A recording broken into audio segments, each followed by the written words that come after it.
Matthew?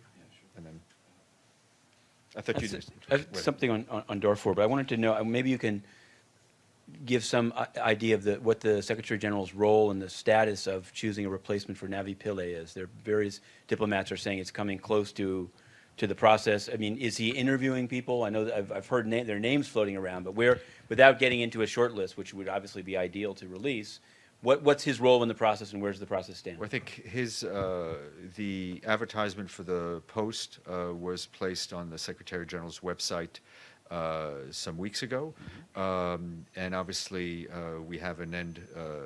There is an end to the mandate of the current High Commissioner, and when we're ready to announce, we'll announce it.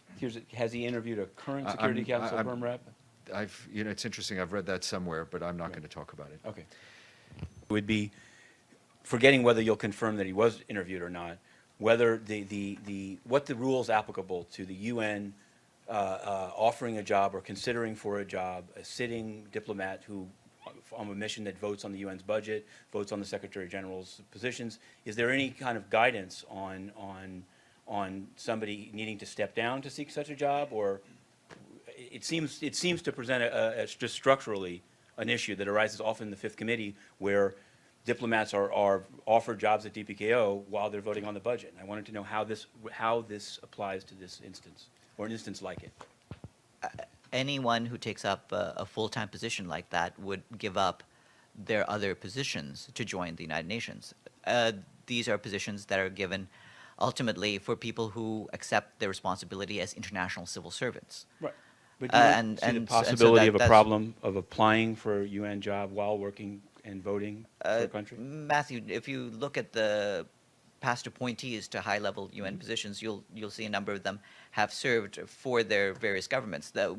We take it as a given that stops when they take up their UN position. Yeah. How about confirming that that the search is limited to candidates without giving their name from the Asia group? Who would that offend? Is it because it's often it's viewed as a regional? I guess you're saying this is not regionally bound whatsoever. That's not the case. It's whoever the best qualified candidate is. As you can see, the current candidate, the current High Commissioner for Human Rights, is from South Africa. Her predecessors have included people from Ecuador, from Ireland, from Brazil. It's from all around the world. It's no particular I'm asking region. you to respond to people in the human rights community who say that it's now Asia's turn, in the same way that the next General Assembly president will be from the Africa group, that this is how it's done. And I wanted to know, has the Secretary General interviewed any candidate from a country not in the Asia group for this position? I'm not actually giving the names or nationalities of any of the candidates, so I wouldn't be able to confirm who the candidates are. Region seems to guarantee. I wouldn't. He advertised widely, including in many key publications. It's a case where we sought applications from around the world, so it's not restricted to any particular region.